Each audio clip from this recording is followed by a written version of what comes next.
안녕하세요. 일상여백입니다. 저는 그림을 잘 그리는 사람들, 나아가서 일을 잘하는 사람들을 보면 비슷한 공통점이 있다고 생각하는데요. 바로 관찰을 잘하는 사람들이라는 겁니다.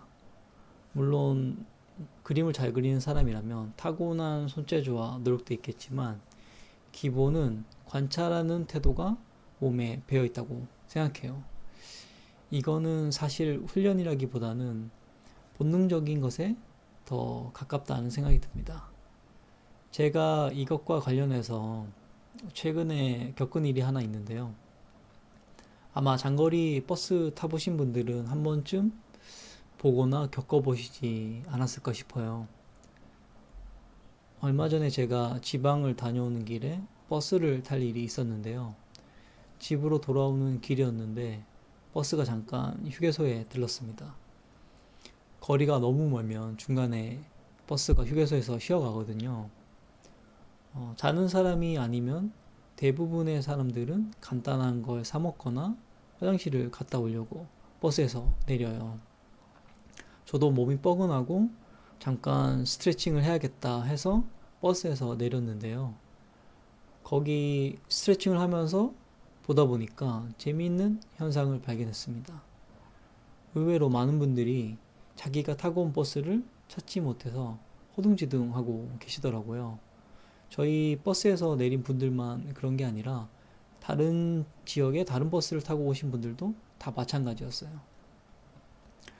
버스 근처에 서서 한참을 보다 보니까 한 번에 잘 찾아오시는 분들도 계시는 반면에 그렇지 못한 분들이 훨씬 더 많으시더라고요.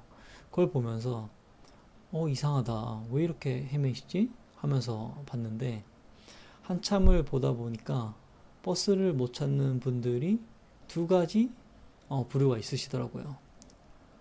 한 부류는 버스에서 내리면서 버스의 번호판을 확인하고 가는 사람이었고요. 다른 한 부류는 버스가 서 있는 위치만 확인하고 가는 사람이었어요. 사실 이렇게만 보면 둘 다 문제가 없어 보이죠. 버스의 번호를 기억해도 찾아올 수 있고 버스의 위치를 기억해도 찾아올 수 있으니까요. 그런데 왜 나중에 돌아올 때 그분들이 한 번에 찾지 못하고 헤맸던 걸까요? 물론 그 중에는 한 번에 잘 찾아오시는 분들도 있어요.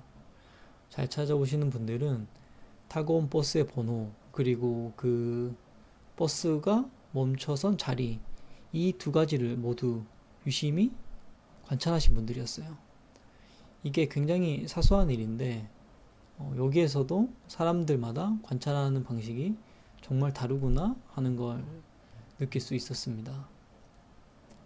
다시 저희가 그림 얘기로 돌아와서 제가 그림을 잘 그리는 사람, 그리고 나아가서 일을 잘하는 사람들이 관찰을 잘하는 것 같다라고 말씀을 드렸는데, 그럼 관찰을 잘한다는 게 뭐냐라고 했을 때 앞에 얘기 드린 일과 조금 연결지어서 생각해 보면, 하나는 큰 틀에서 내가 어느 정도에 위치하고 있는지를 아는 것이고, 다른 하나는 내가 어떤 사물의 모습을 있는 그대로 제대로 보는가라고 생각해요. 조금 추상적인 얘기처럼 들리실 수 있을 텐데요. 그림을 예를 든다면 첫 번째 얘기는 그리고자 하는 사물 사이의 관계에 관한 부분을 말씀드린 것이고요. 두 번째는 내가 그리고자 하는 대상의 특징에 관한 부분이라고 생각하시면 될 것 같아요. 쉽게 설명하려고 하는데 점점 더 어려워지는 것 같네요. 여기서 굳이 뭐가 더 중요한지를 따져본다면 아무래도 첫 번째 말씀드린 사물 사이의 관계라고 말씀드릴 수 있을 것 같아요. 이걸 다른 말로 하면 균형감이라고도 할 수 있을 것 같은데, 예를 들면 그림을 그릴 때 저희가 보조선을 긋잖아요. 십자 형태로 긋기도 하고 큰 사물 위주로 긋기도 하고, 그런 그 연한 보조선을 그린 이유가 초반에는 그림을 전체로 크게 보면서 이 종이에 어느 정도의 위치에 어떤 것이 들어가겠다 하는 큰 틀의 위치를 잡아준다고 보시면 될 것 같아요. 잘 그린 그림들은 기본적으로 이런 균형이 되게 잘 잡혀 있다고 보시면 되고요. 그 다음이 세부적인 디테일입니다. 그러면 그 관찰력이 중요하다라는 건 알았으니까 그럼 관찰력을 기르려면 어떻게 해야 하는지 제가 생각하는 간단하지만 당장 실천할 수 있는 세 가지를 말씀드려 볼게요.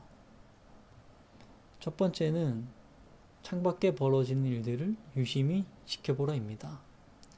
이거는 집이어도 되고요. 아니면 한적한 카페여도 좋고요. 어디든 상관없습니다. 가만히 앉아서 오고 가는 사람들을 빤히 쳐다보는 거예요. 그 사람들의 옷차림, 헤어스타일, 표정 이런 것들을 관찰해 보는 거죠. 사람이 없다면은 지나가는 차나 오토바이, 자전거 이런 것들의 형태나 색상을 관찰해 보는 것도 방법입니다. 그저 익숙한 것을 우리가 집중해서 보는 것만으로도 색다른 느낌을 얻을 수 있거든요. 두 번째는 관심 분야가 아닌 영상이나 책을 보는 것입니다.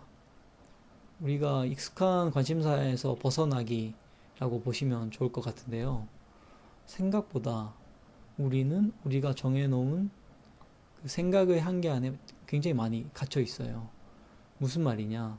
늘 보던 것만 본다는 거죠. 나한테 익숙한 것만. 낯선 영역에 뭔가를 시도함으로써 내 생각이 전환이 되고 그 생각의 전환이 때로는 내가 막혀있던 어떤 부분을 해결해 주기도 하거든요. 그래서 새로운 영역에 관심을 두고 그것을 보는 것만으로도 생각을 유연하게 할 수 있습니다. 세 번째는 새로운 길로 다니기인데요. 보통의 사람이 주말을 제외하면 대부분은 늘 다니던 길로만 다니게 돼 있어요. 그러면은 그 익숙함 때문에 사소한 변화를 관찰하기가 굉장히 어려워요. 그런데 우리가 같은 목적지를 가더라도 다른 길로 가보면 완전히 새로운 감각을 느끼게 되거든요. 이게 아마도 가장 쉽게 우리가 낯선 것을 경험해 볼 수 있는 방법이 아닐까 싶어요. 익숙한 것을 낯선 곳으로 우리가 볼 수 있다면 그게 곧 좋은 관찰의 시작이라고도 볼 수 있을 것 같습니다.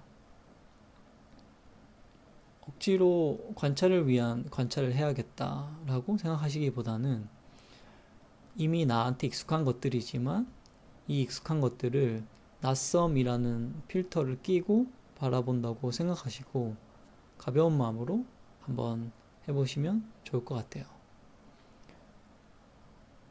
오늘이 뻔한 하루고 일상이라고 생각되시면 오늘부터는 유심히 주변을 관찰해 보세요. 아마 색다른 느낌을 얻게 되실 겁니다. 오늘도 감사드리고요. 행복한 하루 되시길 바랍니다.